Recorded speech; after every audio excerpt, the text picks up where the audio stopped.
Bharatiya Janata party ने आज तक कभी धर्म के, जाति के, सिर्फ विकास के, राष्ट्रवाद पर, देशभक्ति पर वोट मांगने का काम किया। मुझे नहीं लगता कि इन वर्गों ने मुसलमानों के लिए शिक्षा में, विकास में, स्वास्थ्य में कोई काम किया होगा। भारतीय जनता पार्टी की और मोदी जी की और योगी जी की योजना है जिसने सबका साथ, सबका विकास का काम करने का काम किया।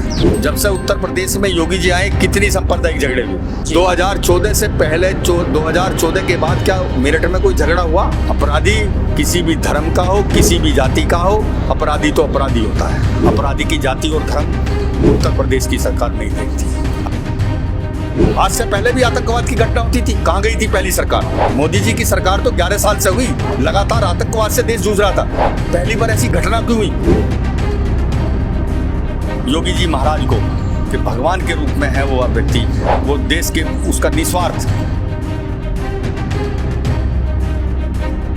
अगर इस बागपत में एमपी हुआ होगा जिसने विकास के नाम पे अपनी पहचान बनाई होगी, विद्वान डॉक्टर सतपाल सिंह, विकास डॉक्टर सतपाल सिंह।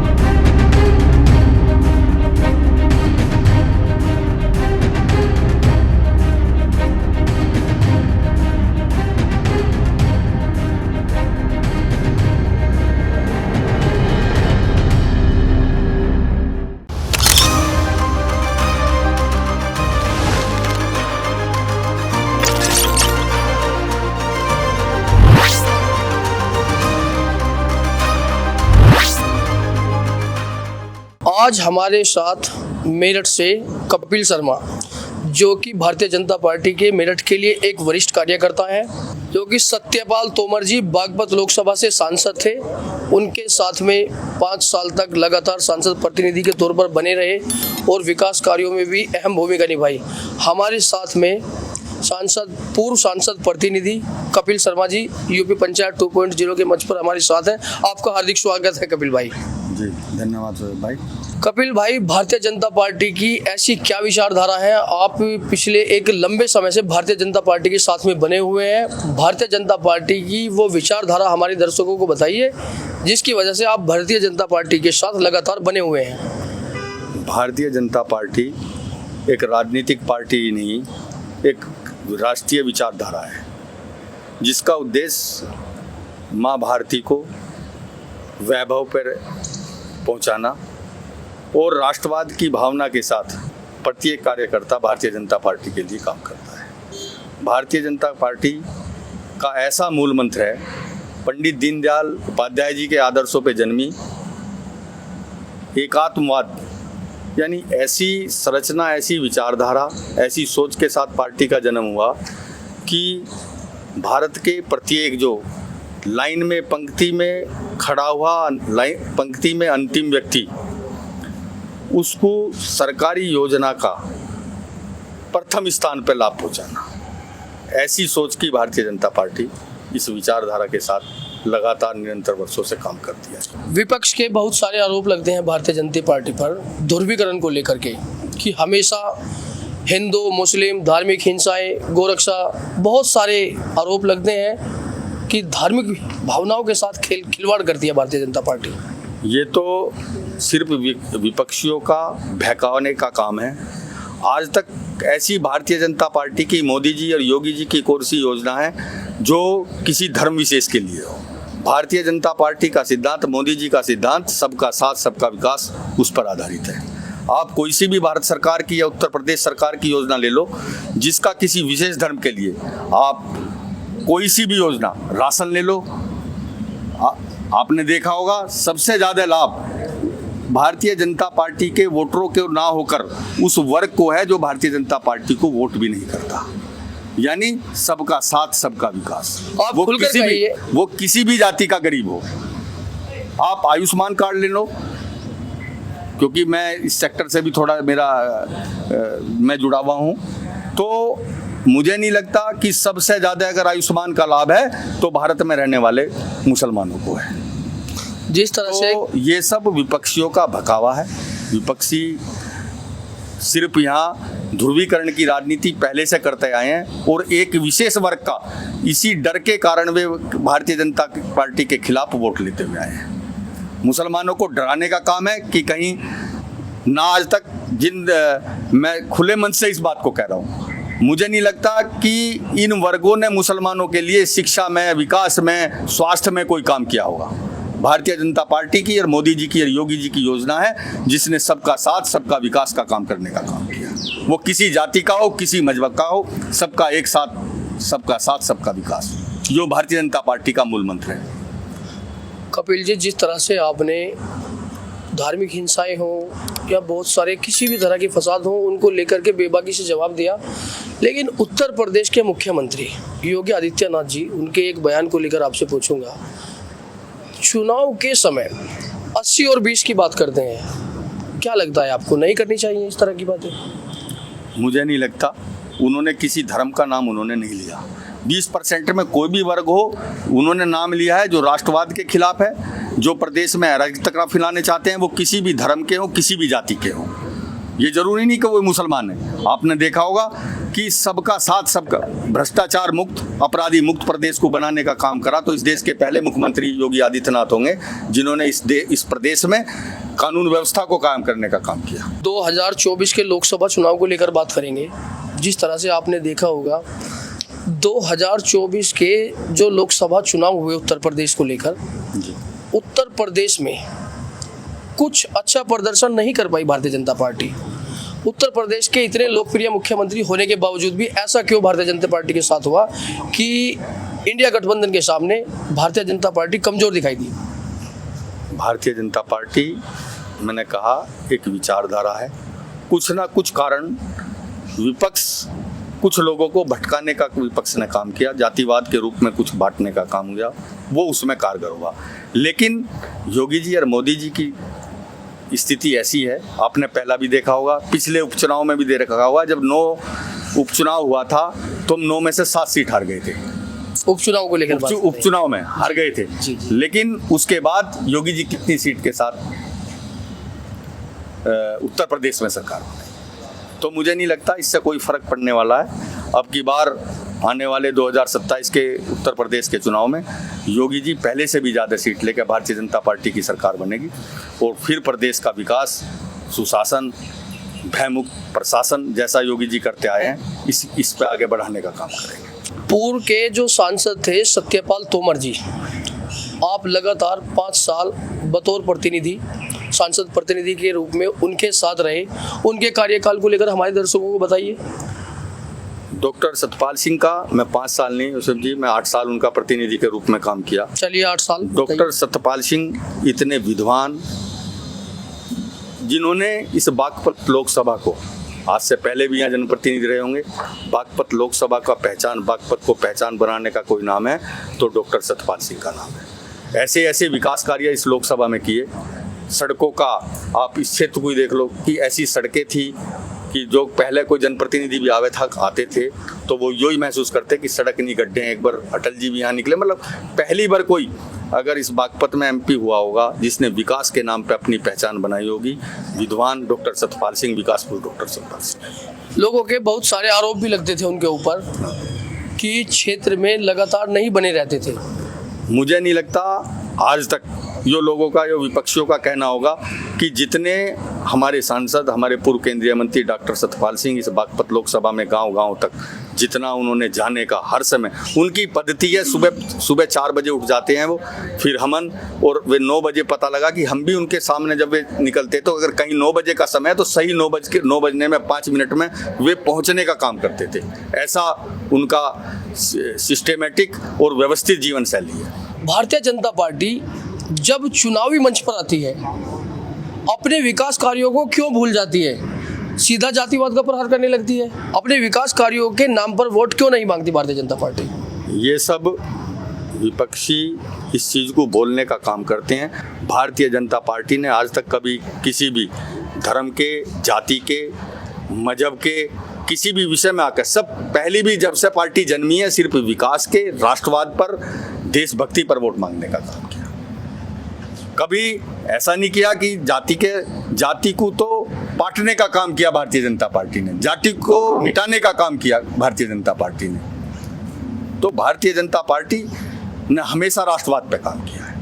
आप वरिष्ठ कार्यकर्ता हैं। 2014 में भारतीय जनता पार्टी की केंद्र में सरकार बनी और उसके बाद 2017 से भी उत्तर प्रदेश में लगातार सरकार बनी हुई है।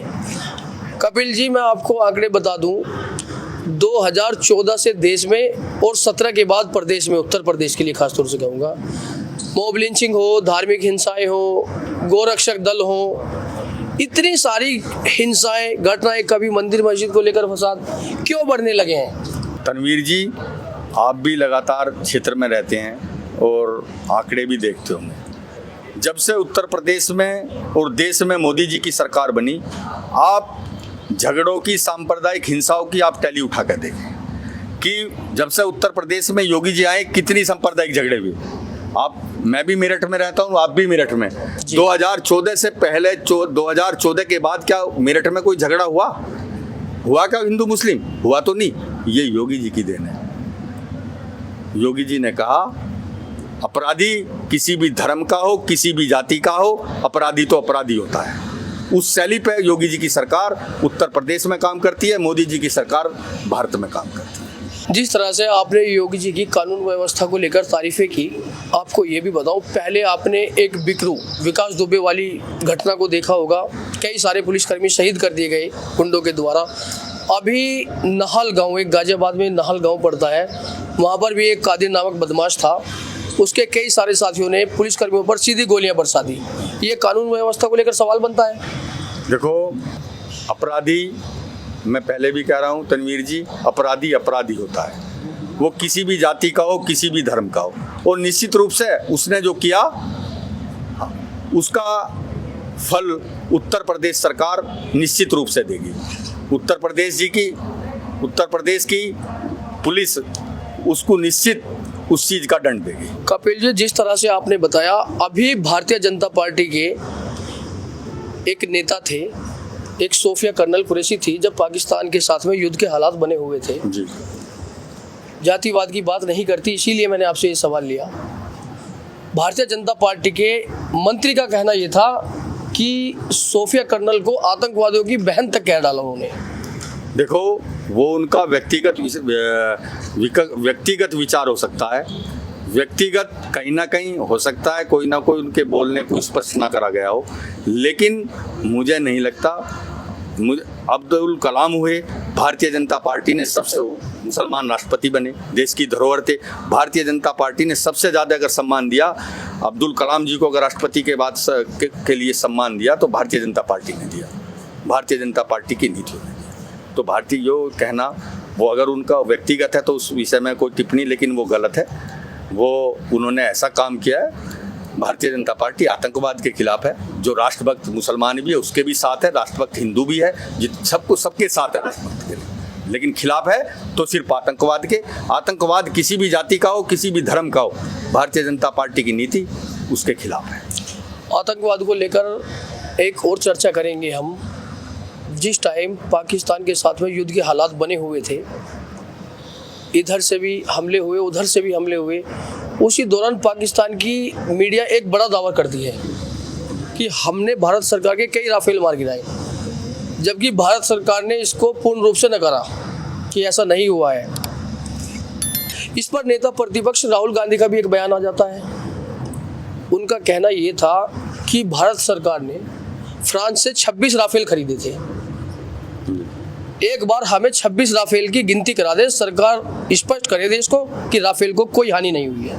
देखो, आखिर नेता प्रतिपक्ष है, हक है उनको भी जानने का। देखो, राहुल गांधी भले ही वे विपक्ष के नेता हों, लेकिन उनकी जो बोलने की शैली है, उनकी कहने की शैली, उसके बारे में सारा देश जानता है वे किस बात के लिए क्या चीज़ बोल रहे हैं। ऑपरेशन सिंदूर को पूरा राष्ट्र देख रहा है, पूरा संसार देख रहा है कि भारत की सेनाओं ने कैसा पराक्रम दिखाया। और पहली बार, यानी सिर्फ 30-40 घंटे के युद्ध के बाद ही पाकिस्तान के होश ठिकाने आ गए थे। वो गिड़गिड़ा रहा था। 1971 में आपने देखा होगा कि पहली बार भारत की ऐसी सरकार हुई होगी जो विपक्ष जो बात करते हैं, जैसे कि भाई 1971 की, मैं 1971 की भी बात कर रहा हूँ। 1971 में जब बांग्लादेश का अलग हुआ तो इंदिरा जी कांग्रेस की सबसे मजबूत प्रधानमंत्री जी कही जाती। तो 52,000 सैनिक पाकिस्तान के बंदी बना लिए थे और 54 सैनिक पाकिस्तान हमारे बंदी थे। तो विपक्ष जो हमारी दबाव की बात कर रहा, ना तो हम उनके 52,000 सैनिकों को छोड़ने के बाद भी हम अपने 54 सैनिक उनसे वापसी नहीं करा पाए थे। ऐसी विपक्ष की सरकार थी। आपने देखा होगा हमारी मोदी जी की सरकार ऐसी सरकार है, कैप्टन अभिमन्यु देखा, अभिनंदन जी देखे होंगे किस तरह से वापसी करे। पिछली सरकारों में हमारे सैनिकों की गर्दन काट काट कर ले गए थे ये पाकिस्तान सेना के लोग। विपक्ष का एक आरोप और लगता है भारतीय जनता पार्टी पर कि जिन आतंकवादियों ने पहलगाम में हमारे 26 लोग शहीद किए, अभी तक वो पकड़ में नहीं आए। ऐसा उसमें लगातार भारत की आर्मी और लगातार स्तर पर उसकी सर्चिंग करी गई। इतने आतंकियों को मारने का, इतने कैंप उड़ाने का भारतीय आर्मी ने काम किया, वायुसेना ने काम किया कि आज तक पाकिस्तान के अंदर घुसकर आज तक किसी सरकार ने ऐसा काम नहीं किया। ऐसी हमारी आर्मी ने और ऐसी हमारी वायुसेना ने काम किया।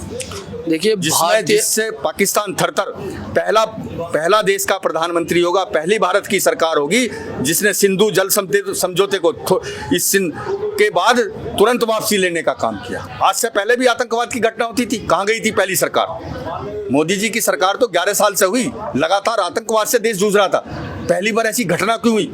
पहली बार बिना किसी फर्स्टली कैबिनेट बुला के सिंधु समझौते को तोड़ने का काम किया तो माननीय मोदी जी ने किया।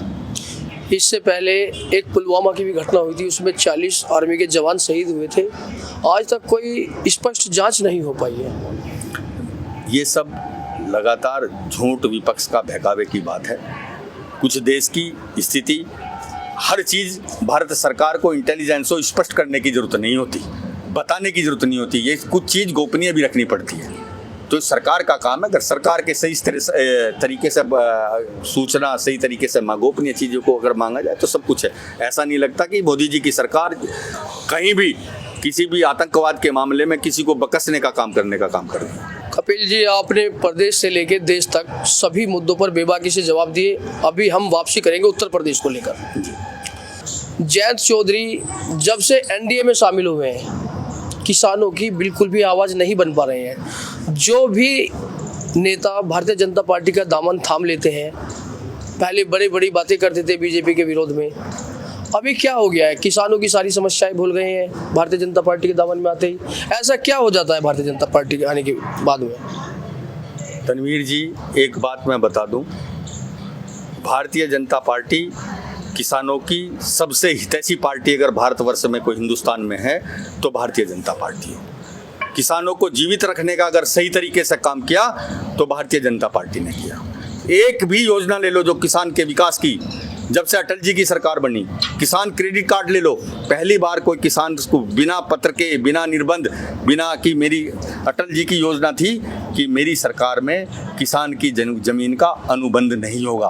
पहली बार अगर क्रेडिट कार्ड देने का काम किया तो अटल बिहारी वाजपेयी जी की सरकार ने किया। ये सब ड्रामा करते हैं किसान हितैषी अगर कोई है तो भारतीय जनता पार्टी की सरकार है। 700 किसानों का विकास है। आपको बता दूं, गाजीपुर बॉर्डर पर एक बहुत बड़ा धरना चला और काफी लंबे समय तक चला। 700 किसानों की शहादत हुई, वो भी भारतीय जनता पार्टी के समय में ही हुई। तनवीर जी, वो एक सिर्फ राजनीति, उसके बाद कहाँ चला गया? जहाँ पंजाब में क्यों नहीं चल पाया?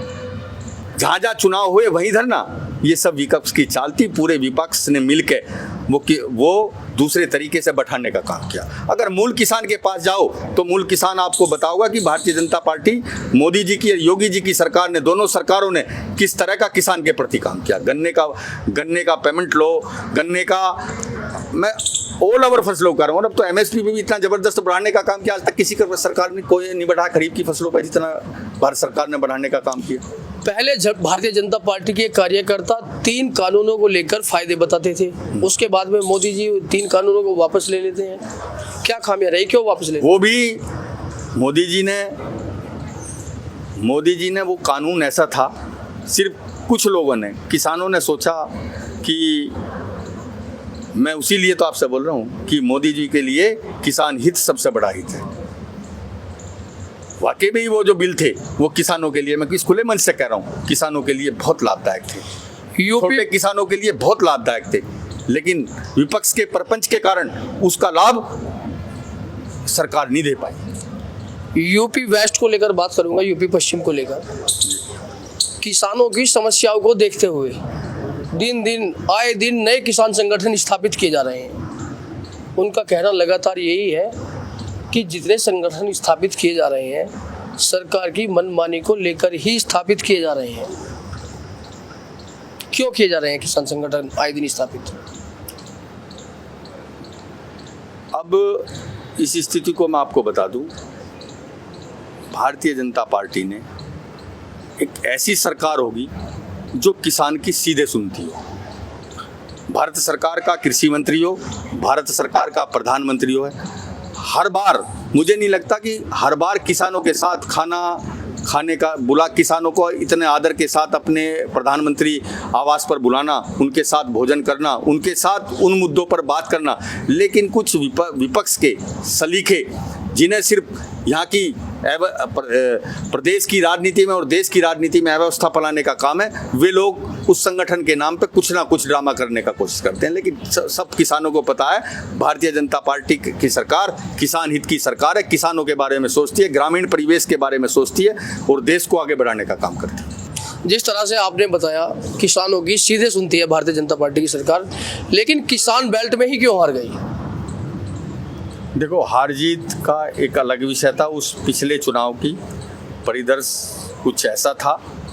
विपक्ष, मैंने कहा ना, विपक्ष उत्तर प्रदेश में कुछ जातिवादी व्यवस्था का प्रपंच फैलाने में कामयाब हो गया, लोगों को दिग्भ्रमित करने का काम हो गया, जिससे लोगों में हताशा भी है। लोग समझ रहे हैं कि वो हमसे गलत हुआ। और मुझे नहीं लगता आने वाले चुनाव में भारतीय जनता पार्टी पहले से भी ज़्यादा, क्योंकि लोगों को एहसास है कि हमसे कहीं ना कहीं बहकावे में, विपक्ष के प्रपंचों में हम आए, उस वजह से थोड़ा सा भारतीय जनता पार्टी को झटका लगा। लेकिन मैं विश्वास दिला रहा हूँ, और आप लोग भी रणवीर भाई जनता में रहो, मैं निश्चित रूप से कह रहा हूँ कि पहली बार से भी उत्तर प्रदेश का आने वाले 2027 के चुनाव में पहले जो है भी बहुत ज़्यादा सीटों के मुकाबले भारतीय जनता पार्टी चुनाव जीतेगी। 2027 का चुनाव आप विकास के नाम पर लड़ेंगे या जातिवाद के नाम पर? उत्तर प्रदेश पहले से भारतीय जनता पार्टी विकास के नाम पर चुनाव लड़ती है। अभी आपने अलीगढ़ में एक घटना देखी होगी, 3 मुस्लिम युवकों को गौ मांस के नाम पर बहुत बुरी तरह पीटा गया। बाद में उनकी गाड़ी तक को आग लगा दी गई। लेकिन बाद में जब जांच हुई, ना तो वो मीट गाय का ही पाया गया, उसके बाद उन पर FIR भी दर्ज की गई, कार्यवाही भी की गई। गोरक्षसेना के नाम पर बहुत सारे हिंदू दल गुंडागर्दी कर रहे हैं लगातार, क्या कहेंगे उनको लेकर?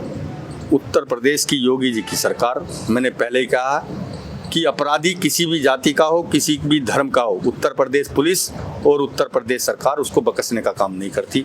अपराधी की जाति और धर्म उत्तर प्रदेश की सरकार नहीं देखती। अगर किसी ने कोई गलती की है तो निश्चित रूप से उसका फल उत्तर प्रदेश सरकार और उत्तर प्रदेश पुलिस उसे निश्चित रूप से देगी, चाहे वो कोई भी। अभी यूपी वेस्ट को ही लेकर बात करेंगे। जयंत चौधरी भी भारतीय जनता पार्टी के साथ ही शामिल हो गए हैं, NDA दल में शामिल हुए हैं। अभी आगामी 2027 में जो विधानसभा का चुनाव होने वाला है, किन किन मुद्दों को लेकर चुनाव लड़ेंगे? अखिलेश जी PDA की बात कर रहे हैं। देखो, भारतीय जनता पार्टी तो विकास के नाम पे, सुशासन के नाम पे, गरीब अपनी कल्याण नीतियों के बारे में चुनाव लड़ती है, अपने कानून व्यवस्था के नाम पे, सारी चीज़ों के नाम पे अपना चुनाव लड़ती है, और उसी के नाम पे, विकास के नाम पे, अपने किए गए हुए कार्यों के नाम पे उत्तर प्रदेश में भारतीय जनता पार्टी चुनाव लड़ेगी। हमारे चैनल के माध्यम से मेरठवासी हो या पूरे प्रदेशवासी हो जी, क्या संदेश देना चाहेंगे भारतीय जनता पार्टी की तरफ से? मैं तो यही कहना चाहूँगा कि उत्तर प्रदेश में योगी जी ऐसे मुख्यमंत्री हैं जिन्होंने उत्तर प्रदेश को, बीमारू प्रदेश था, आज उत्तर प्रदेश की अर्थव्यवस्था, उत्तर प्रदेश का परिदृष्टिकोण चौथे पांचवें नंबर पे चौथे नंबर पे उत्तर प्रदेश की गिनती की जाए। सब इन्वेस्टर, सारे उद्योगपति उत्तर प्रदेश की तरफ नजर गड़ाए हुए हैं। मेरा सभी से निवेदन है कि इस योगी जी महाराज को, कि भगवान के रूप में है वो व्यक्ति, वो देश के उसका निस्वार्थ, उनको इतनी बड़ी मजबूती प्रदान करें कि इस प्रदेश का और बहुत अच्छी तरीके से इस प्रदेश को ऐसा मजबूत कर सकें जिससे बेरोजगारों को रोजगार मिल सके। यहाँ से अपराधी वैसे तो भाग चुके ही हैं, जो बचे हुए हैं उनको भी भगाने का काम करते हैं। बहुत सारे भारतीय जनता पार्टी के समर्थक योगी जी को दिल्ली की रेस में भी देख रहे हैं, आपका क्या मानना है? वो राष्ट्रीय नेतृत्व का काम है, मैं उस बारे में चर्चा नहीं, वो तो प्रदेश और देश के जो नेता हैं उस बारे में चर्चा करते हैं। लेकिन योगी जी हमारा महान व्यक्तित्व के धनी हैं, इस बहुत लोकप्रिय मुख्यमंत्री हैं, हमेशा उनकी जय होगी। मेरी तो यही शुभकामना है कि सभी जनता उनके कामों को देखते हुए 2027 में सब जाति धर्म भूलकर एक तरफा, क्योंकि योगी जी सबके लिए काम करते हैं, कोई भी धर्म हो, कोई भी जाति हो, कोई भी संप्रदाय हो, सबके लिए, सबका, और दोनों सरकार डबल इंजन की हमारी भारत सरकार और उत्तर प्रदेश सरकार सबका साथ, सबका विकास के साथ और सबके विश्वास के साथ काम करती है। बस मैं तो यही कहना चाहता हूँ। हमारा जो चैनल है कपिल जी, यूपी पंचायत 2.0, ग्राम पंचायतों को लेकर खास तौर से हम लोग ने वरीयता दी है, क्योंकि ग्राम पंचायतों की जो जन समस्याएं होती हैं, वो चाहे जनता प्रतिनिधि, विधायक हों या सांसद हों, उनके पास तक नहीं पहुंच पाती हैं, जो भी ग्राम पंचायतों की खामियां होती हैं। तो हमारा जो मकसद है वो यही मकसद है कि जो भी जन समस्याएं हों उनको आप लोगों के माध्यम से या ग्राम पंचायत के बहुत सारे जिम्मेदार लोगों को लेकर के जन समस्याओं को सांसद हो या विधायक हो या सरकार हो, उनके पास तक पहुंचाया जाए। आप हमारे चैनल को लेकर मेरठ वासियों, पूरी यूपी पश्चिम या प्रदेश वासियों को क्या संदेश देना चाहेंगे? देखो, जनप्रतिनिधि का काम होता है या समाज सेवी का काम होता है, जो भी समाज का काम करना चाहता है, समाज में जो भी अपने से जो निस्सहाय हैं उनकी मदद, और राजनीतिक व्यक्ति का काम है सरकार की नीतियों को, सरकार की व्यवस्थाओं को, सरकार के मूल मंत्रों को जो लोग जो जरूरतमंद हैं उन तक पहुंचाने का काम, उनकी मदद करने का काम करना चाहिए। जनप्रतिनिधि हो, पंचायत प्रतिनिधि हो या समाज सेवी।